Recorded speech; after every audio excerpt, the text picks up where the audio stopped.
The lottery is not about getting rich. It's about helping people, and it always has been. The lottery is what helped raise the Great Wall of China, build the roads of Rome, and today, in South Carolina, it's what generates millions of dollars each year for scholarships like the SC Hope, Life, and Palmetto Fellows. The South Carolina Education Lottery is investing in you. Visit sceducationlottery.com/betteryou to learn more.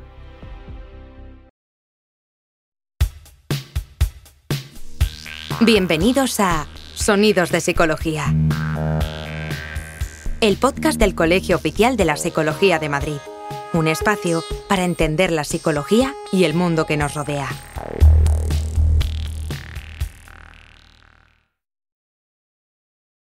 Bienvenidos a Sonidos de Psicología, un programa más, y continuamos con nuestra programación especial de Soledad no deseada. Vamos con otro rango de población que apenas habíamos tocado hasta el momento y lo hacemos con una colaboración muy especial, ¿verdad, Julio?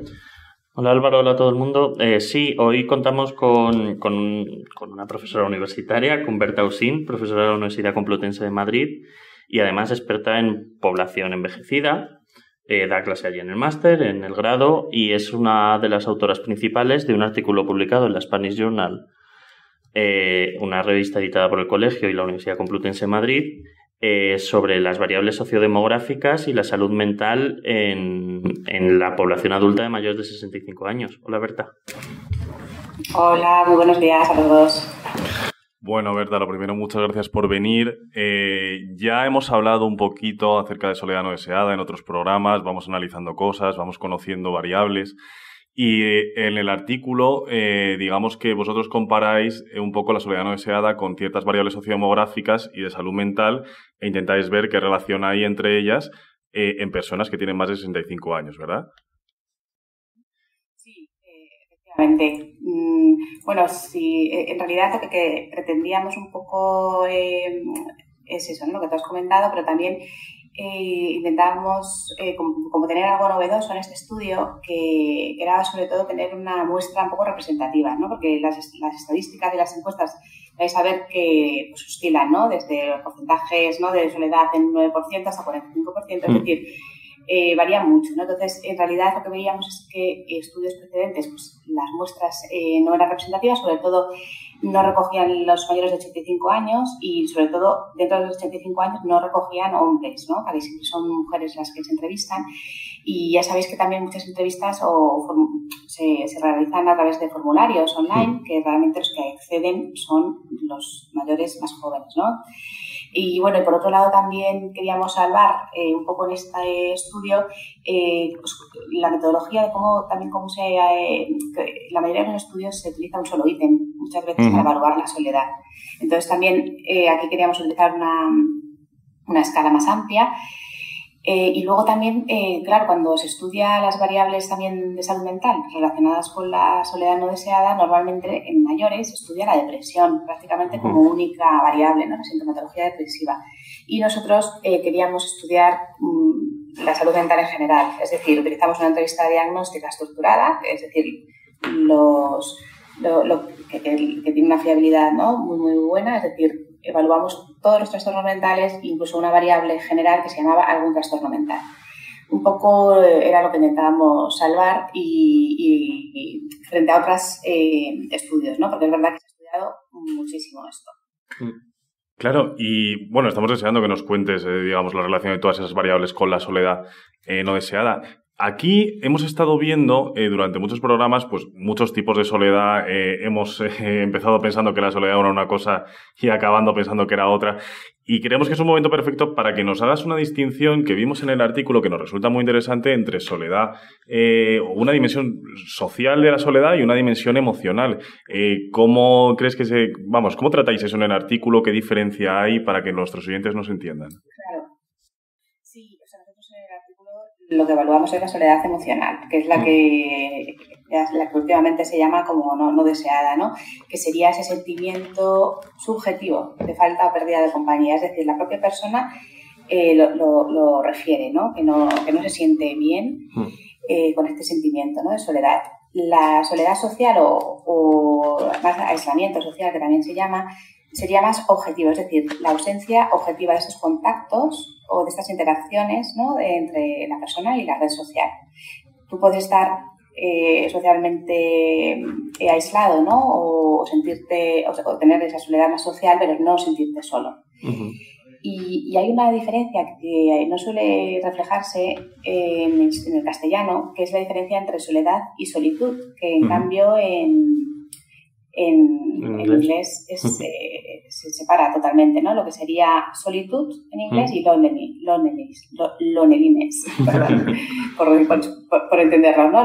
Loneliness. Entonces, esta diferencia también es muy, muy relevante, porque realmente la solitud, ¿no?, que le llamamos, es la carencia de compañía, pero no necesariamente algo desagradable. Negativo, exactamente, no deseado, sino que la soledad puede ser, ¿no?, muy, muy positiva y despertar emociones positivas, ¿no? Y en cambio la soledad, ¿no?, el loneliness, sí que es lo que ha despertado más curiosidad, es decir, tenemos como cierto estigma hacia la soledad. Uh-huh. Eso también yo creo que es relevante. Hablamos de la soledad como algo negativo, que nadie se quiere sentir así, ¿no? O sea, nadie quiere dar esa sensación de que está solo, ¿no? En las redes y demás siempre se intenta poner esa sensación de que estoy muy acompañado.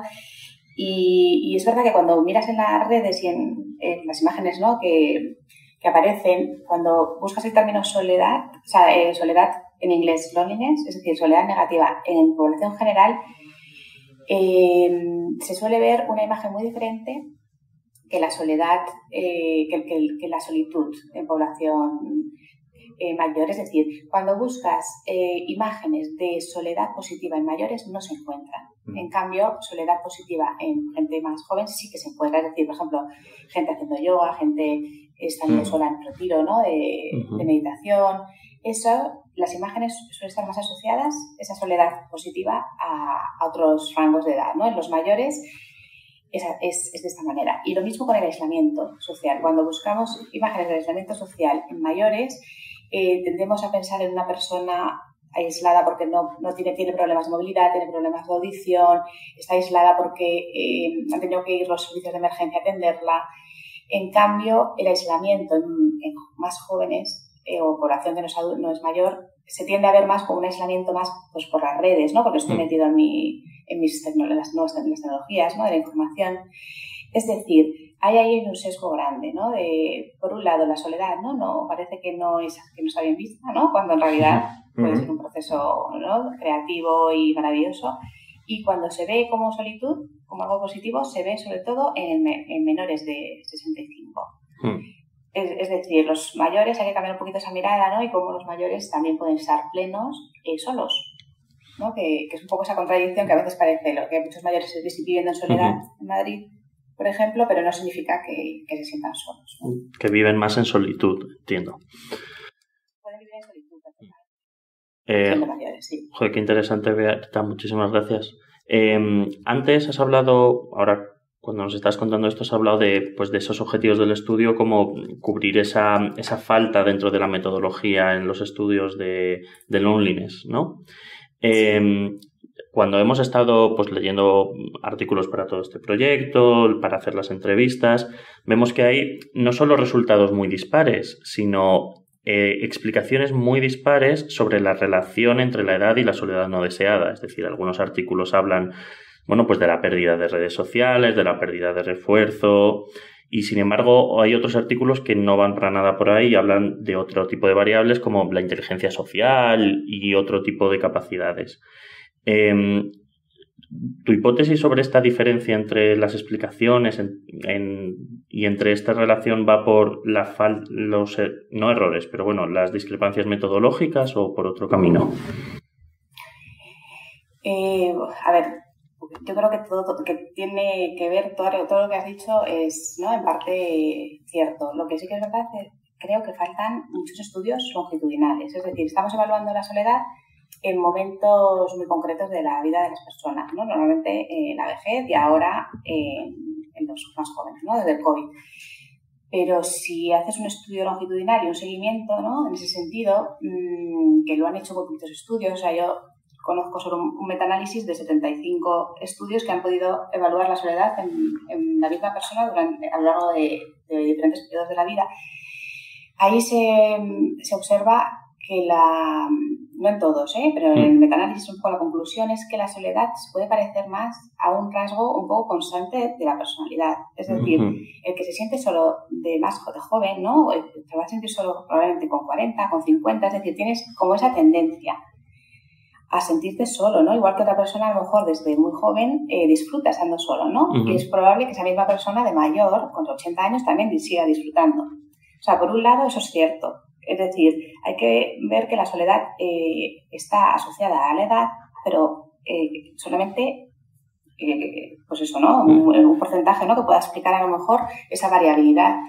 en los sentimientos de soledad, ¿vale? O sea, es una variable que hay que tener en cuenta, la edad, sí, pero no es la única, sino que también hay que tener en cuenta estas otras variables en el sentido de que hay que intentar prevenir esos sentimientos un poco de soledad. Es decir, si tú ya observas que esta persona ya desde muy pequeñito tiene esas sensaciones, a lo mejor hay que enseñarle más habilidades y más estrategias para tener esa red, ¿no? Y a lo largo de la vida mantenerla.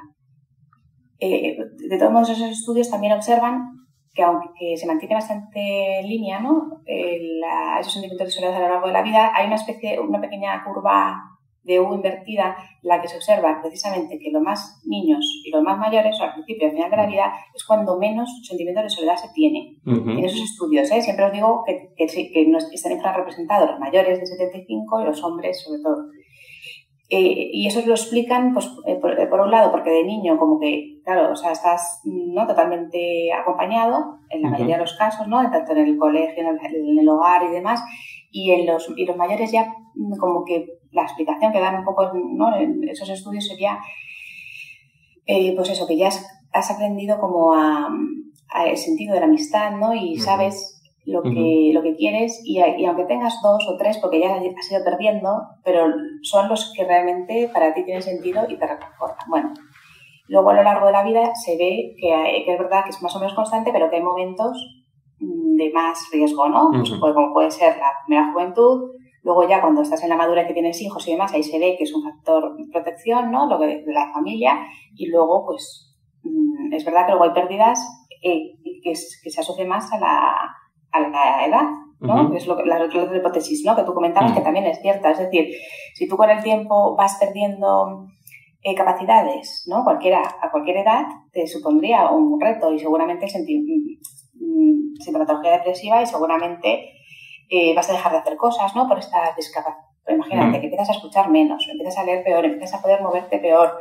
Eso, claro, te va a llevar seguramente a tener que renunciar a cosas, a tener menos actividades gratificantes, ¿no? Tener menos o peor ánimo y probablemente dejes de hacer más cosas sociales. Bueno, y también si tienes pérdidas de iguales, ¿no? Es el caso de tu pareja o tus amigos, que con la edad es más probable tener enfermedades. Es decir, es verdad, ¿no? Que con la edad tienes más factores de riesgo en principio. Pero en nuestro estudio sí que dentro de los mayores que analizamos sí que encontramos que la edad era un determinante, a mayor edad dentro de los mayores, mayores sentimientos de soledad. Pero seguramente asociado a esto que os estoy comentando, ¿no? A que tienes esas pérdidas de salud y de otros, ¿no? Qué interesante, Berta. Además es muy revelador la idea de tomar la soledad como rasgo de la persona. Y en ese sentido, por ejemplo, en vuestro estudio encontráis relaciones de la soledad no deseada con variables sociodemográficas. Si tomamos entonces esa soledad como rasgo, ¿qué papel tendrían entonces esas variables sociodemográficas? ¿Como potenciadores o amortiguadores? ¿Cómo funcionaría entonces esa explicación? De todo, claro. A ver, podemos hablar que son predictores, ¿no? Como factores de riesgo o al revés, que son protectores, o sea, como tú lo quieras ver. Es decir, por ejemplo, vivir solo es un factor de riesgo. Se ve, por vivir solo vas a sentir soledad, pero que es más probable que las personas que viven solas se observa que es como un predictor, es decir, explica la varianza, ¿no? Explica de alguna manera esa variable, ese resultado. El factor protector sería vivir con otros, según lo quieras ver. Es decir, si te junta que tú tienes ese sentido, ¿no? O sea, una esa personalidad como más tendente a la soledad emocional, y además luego de mayor vives solo, eres mujer, estás o separada o viuda, tal, y tienes problemas económicos, ¿no? Y se ve que tendrías como más factores de riesgo. Claro, que es más probable, ¿no? Lo que hay. Eso, o sea, aquí nunca podemos ver causas ni consecuencias, vemos variables que covarían, y entonces es lo que pasa, ¿no? Que nunca se sabe si la soledad en realidad, los predictores, por ejemplo, de salud mental, como la depresión, ¿no? Y otros, actúan más, tienen más potencia, ¿no? Como predictor, o realmente es la soledad una causa. O, ¿no? Un antecedente de la depresión. En realidad son bidireccionales, ¿no? O sea, actúa como causa y como efecto, en ese sentido, ¿no? Pues, mira, justo sobre esto, con esta bidirección que hay pues entre la afectación emocional que hay con el loneliness, con la soledad no deseada y todas estas variables, te queríamos preguntar, en tu opinión, ¿cómo se podrían orientar las intervenciones en soledad no deseada? Porque un poco tiene que ver con esto, ¿no? Es decir, vale, sabemos que estas variables influyen, pero como tú bien dices, ¿qué son? ¿Causa o consecuencia? Si son causa, interviniendo en ellas deberíamos poder atajarlo. Si son consecuencia, podría ser más peliagudo el tema. Claro, sí. O sea, en realidad, habría que ver eso, ¿no? Dentro de los factores de riesgo que hemos visto, lo que tendremos que intentar, yo pienso, ¿no? Es seguir un poco el modelo, por lo menos a mí me gusta bastante el modelo del Reino Unido, que sabéis que tiene un ministerio de la soledad, o sea, igual que Japón, en lo que fue posterior, y cuando lees el programa de ellos, se parece, es prácticamente calcado en gran parte al que tenemos en el Ayuntamiento de Madrid, ¿no? Desde hace 15 años. El cambio de Reino Unido es de 2018, es decir,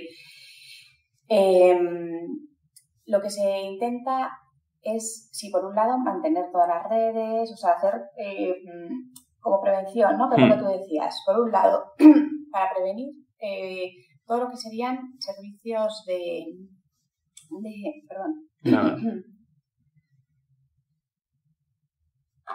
como de redes, vamos, por así decirlo, de desarrollo comunitario. Es decir, se ha observado que al final el apoyo social es el mayor, o sea, eso no lo hemos hablado, ¿no? Pero cuando hemos estudiado en el COVID, en la situación de COVID, de confinamiento y todo el año, ¿no? De medidas restrictivas, ahí evaluamos una vez más la salud mental de la población en nuestro estudio y evaluamos también la soledad y el apoyo social. Y ahí observamos que las variables que mediaban, ¿no? Sobre todo para tener o no tener un trastorno mental o sintomatología depresiva o ansiosa, sobre todo, eran la soledad y el apoyo social. Entonces, todo lo que son medidas de apoyo social, tanto ya formales, ¿no? Como puede ser más estructurales, como más informales, como más familiares, esa sería como un poco la base, ¿no?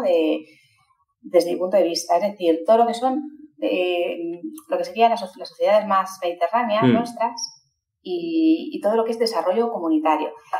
Se ha visto que, por ejemplo, en Suecia, en otros países nórdicos, que trabajan muchísimo los aspectos también de apoyos, ¿no? Apoyo del Estado, ¿no? Por así decirlo, del estado de bienestar, se ha observado que sí, que tienen una alta calidad de vida muchas cosas, ¿no?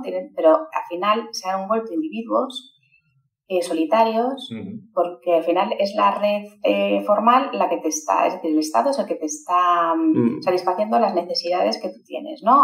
Tú pagando los impuestos y luego los recibes.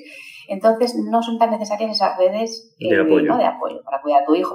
Es decir, esas redes informales hay que promoverlas y siempre. potenciarlas. Y lo que se nos está olvidando también son las redes más como decirlo, como espontáneas, es decir, las redes comunitarias, vecinales, sociedades de vecinos, espacios abiertos para que la gente de manera horizontal participe y haga las actividades que quieren y que para ellos tienen sentido, no siempre desde la administración. Entonces, eso yo creo que no lo tenemos que perder, porque depende del gobierno que esté, promueve más eso o no. O sea, por un lado, por ahí yo creo que tiene mucho que ver, ¿no? Para crecer en una sociedad un poco sana en espacios al aire libre, en espacios comunitarios, eso es básico, ¿no? Pero luego a la hora de detectar, que es lo que van más las estrategias, detectar e intervenir sobre ya el problema, ¿no? No tanto de prevención, sino sobre ya esto, lo que se hace es detección. O sea, la detección, en Madrid, por ejemplo, se rastrea, va por distrito y se va haciendo un rastreo con unas preguntas básicas de un cuestionario que se llama el Barber, que es un cuestionario de riesgo en el que dentro de esos riesgos incluye la soledad. Eso, en los casos, entonces vamos así, uno a uno, casa por casa, de las personas que están empadronadas, que cumplen los factores de riesgo. Y en el Reino Unido es exactamente igual. Entonces normalmente siempre vas a eso, personas que viven solas y sobre todo mujeres y demás. O sea, vas buscando eso, ¿no? Viudas, solteras y demás.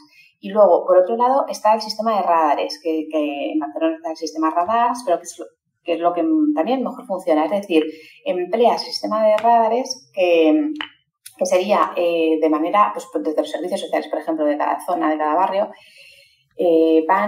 con este programa van yendo, pues eso, desde la farmacia hasta todos los centros comunitarios, preguntando si hay alguna persona que identifiquen que pueda estar en riesgo de sentirse sola.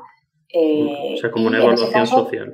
Eso, puedes avisar al radar, que es como sería como la persona de enganche de esa zona, y ya, una vez que se engancha, ya se le ofrece a esa persona, ¿no? Se detecta y se le ofrece un recurso, o un voluntario, o lo que sea. Y luego estarían también desde servicios de salud. O sea, desde salud son privilegiados porque casi todas las personas vamos a salud y pueden también detectar por ahí. Y luego ya para intervenir, pues eso, no para, sobre todo eso, ¿no? Apoyar a que sigan socializándose.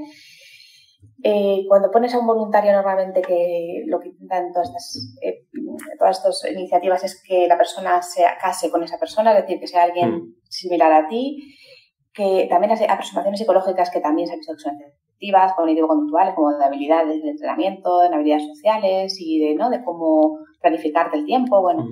Y, por supuesto, todo lo que son las tecnologías y los transportes, ¿no? Que eso se ha visto ahora en el COVID, como hay gente que se ha quedado muy aislada por las tecnologías, sobre todo los mayores.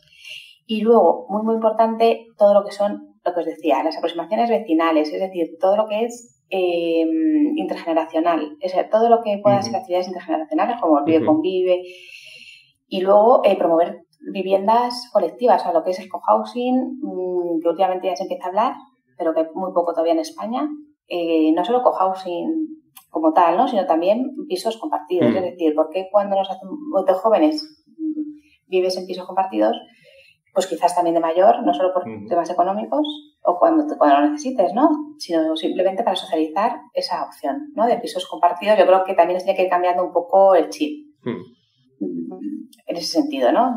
Es decir, yo voy más que a tratar la soledad a partir de los problemas de salud mental, un poco al revés, intentar intervenir sobre la soledad y a partir de ahí a ir mejorando todas las variables de salud mental, sobre todo depresión, ansiedad, deterioro cognitivo, insomnio, bueno, y luego todas las variables físicas, ¿no? Propias, que también están afectadas por la soledad.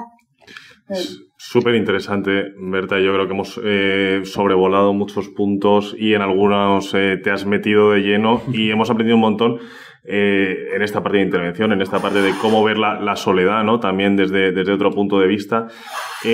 Ya para finalizar, te queremos, aprovechando que estás aquí, porque bueno, hemos estado repasando artículos, hemos estado hablando con personas, etcétera, y a veces los psicólogos y bueno, todo el mundo en general tendemos siempre a mirar un poco hacia atrás. Ya que estás aquí, aprovechamos para preguntarte un poco cómo ves la soledad no deseada ahora mismo. Si nos puedes hacer una radiografía del presente, de cómo crees que está en España. Has hablado, por ejemplo, de jóvenes, ¿no? Después del COVID, hablas de personas mayores también, ¿no? De los proyectos que hay ahora mismo en los ayuntamientos. ¿Cómo ves el problema? ¿A qué nivel lo ves? ¿A qué escala? ¿Ves que se está haciendo algo? ¿Ves que se necesitan más cosas? Sí. Bueno, yo creo que a partir de COVID ha salido un poco a la luz esa otra población más joven, pero que ya existía, ¿no? Como también población vulnerable, pero que siempre estaba centrada toda la atención en mayores, ¿no? Entonces yo creo que ahí se ha abierto este foco y o sea, en ese sentido muy, muy positivo. O sea, yo creo que es ahora como... Nosotros llevamos trabajando 15 años en el Ayuntamiento de Madrid en estos temas, pero es verdad que es en los últimos años cuando, ¿no? A partir de este Ministerio de Reino Unido, de Soledad y de Japón y demás, cuando más atención se está viendo, ¿no? Porque se está viendo que es un problema muy grave, ¿no? de salud. Entonces, vamos, yo pienso que sí que se están haciendo cosas, que hay que intervenir mucho más, que hay que invertir mucho más, porque ya os decía que no son solo programas, es estructuralmente en los espacios los que tienen que cambiar muchas veces para dar pie a las plazas, a todo eso, ¿no? A todo un poco a los vecinos. O sea, eso es lo que realmente va a prevenir. En el ámbito residencial también va a haber un cambio de paradigma, o sea, en las residencias de mayores. O sea, todavía está sobre el papel solo, en la teoría, esto de que se acaben las residencias estas macro y que se cambien, ¿no? Por unidades convivenciales de 15 personas máximo, los que la vida sea, ¿no? Más humana y haya más red. Esto en España todavía está sobre el papel y va a costar muchísimo. O sea, yo creo que ahí es uno de los filones que tenemos, ¿no? De los pilares, ¿no? Sobre los que hay que intervenir, pero también de cara a la población joven también hay que afianzar, yo creo, mucho todo lo que son las oportunidades, ¿no? Laborales, las oportunidades de vivienda y oportunidades para que también puedan pues eso, ¿no? Compartir y evitar estos sentimientos también de soledad en esta población, ¿no? Que también tiene mucho que ver con las circunstancias, ¿no? en las que se han visto, ¿no? De viviendo todavía con la familia, ¿no? Con poca autonomía, con poco escaso futuro profesional y por ahí también, ¿no? Tenemos que trabajar mucho en esa mejora de la salud mental de los jóvenes y de mitigar la soledad. Desde una intervención más social, quizá.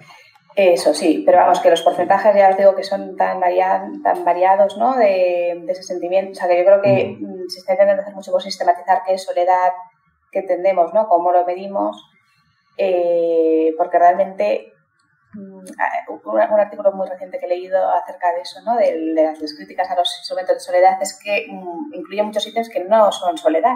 O sea, que es que realmente incluye muchos ítems de depresión.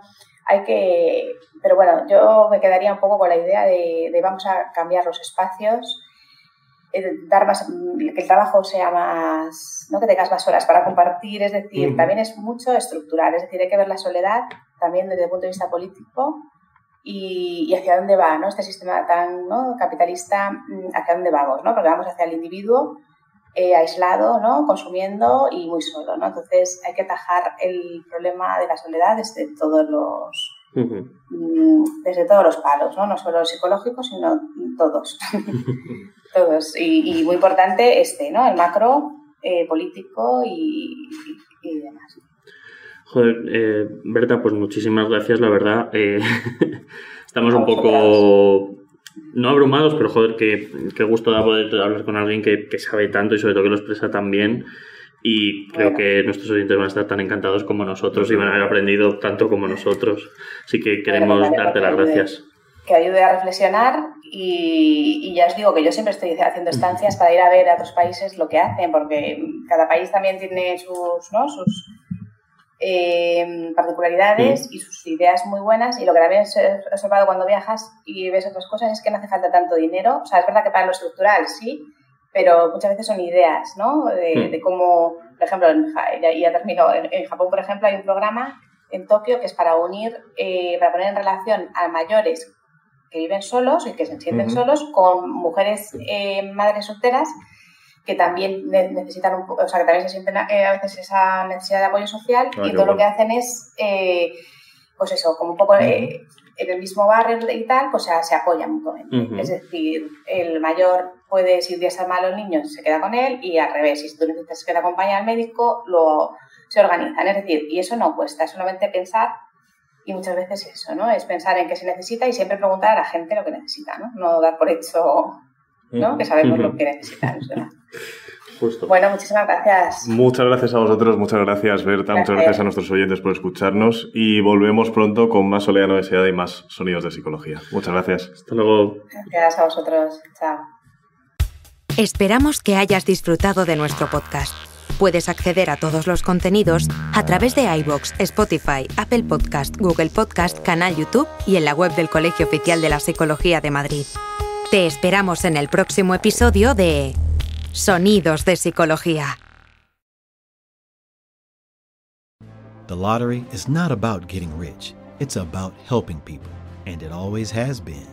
The lottery is what helped raise the Great Wall of China, build the roads of Rome, and today, in South Carolina, it's what generates millions of dollars each year for scholarships like the SC Hope, Life, and Palmetto Fellows. The South Carolina Education Lottery is investing in you.